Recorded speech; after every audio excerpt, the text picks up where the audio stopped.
Java 42 কি আছে Sadiq? Java 42 দেখলাম গাড়িটা ঠেলে নিয়ে আসলে কি আছে? গাড়িটা স্টার্ট নিচ্ছে না। গাড়ি স্টার্ট নিচ্ছে না? না, সেল ডাউন হচ্ছে কিন্তু স্টার্ট নিচ্ছে না। স্টার্ট নিচ্ছে না তো? না, স্টার্ট নিচ্ছে না। জাভা 42 এখানে স্টার্ট নিচ্ছে না, গাড়িটা ঠেলে দিয়ে গেল তাই তো? হ্যাঁ, গাড়িটা ফেলে দিই। আচ্ছা কি করে সলভ হচ্ছে লাস্ট ভিডিওটা দেখেন, দেখাচ্ছে তাই তো? স্ক্যানার করবে এখন তাই তো? আচ্ছা স্ক্যানার করুক।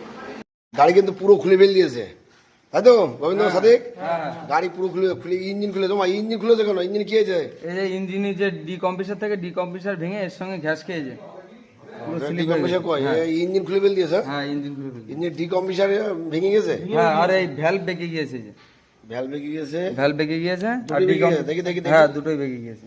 এই যে দুটো বেঁকে গেছে, আবার ডিকম্প্রেসার ভেঙে গেছে। কই দেখি দেখি। ও ওই যে ভেঙে গেছে তাই তো? হ্যাঁ, এই যে ভেঙে গেছে। ভেঙে গেছে। ভেঙে গিয়ে সাইডে ভেঙে গিয়ে টাইমিং ঘুরে তাহলে ওই জন্য গাড়ি স্টার্ট নিচ্ছিল না তাই তো? না, গাড়ি স্টার্ট নিচ্ছে না। কম্প্রেসার করে দিচ্ছিল। জাম করে দিচ্ছিল? হ্যাঁ, জাম করে দিচ্ছিল। কি কি বাদ দিতে হবে তাহলে? ডিকম্প্রেসার দুটো, আর সিম বাদ দেবো, হ্যাঁ। তারপরে ডিকম্প্রেসার দুটোই বাদ দেবো, হ্যাঁ। তারপর হলো ভ্যালভ বাদ দেবো। সিলিন্ডার সেটও বাদ দিতে হবে। হ্যাঁ, সিলিন্ডার সেটও বাদ দেবো। সিলিন্ডার সেট কি বুঝেছে একটু? হ্যাঁ হালকা করে। হ্যাঁ, হালকা ও সব করে। বাদ, সব সেট ধরে বাদ। হ্যাঁ, সেট করে দাও। জামা 42 তাহলে এই যে একদম পুরো খুলে ইঞ্জিন গেছে, শেষ। পুরো ইঞ্জিন হবে, মালটাল নিয়ে এসে তবে ইঞ্জিন ফিটিং হবে তাই তো? হ্যাঁ, মালটা নিয়ে আসে। আচ্ছা তাহলে এই অবস্থা। আচ্ছা এই টুকরোটা তো ভিতরে পড়ে আছে না? হ্যাঁ, টুকরো ভিতরে পড়ে আছে। এটা ভিতরে এই সাইডটা খোলা হবে, ক্লাস সাইডটা খোলা হবে, ক্লাস সাইডটা খুলে টুকরো বের করা হবে। আচ্ছা ঠিক আছে, খোলো খোলো।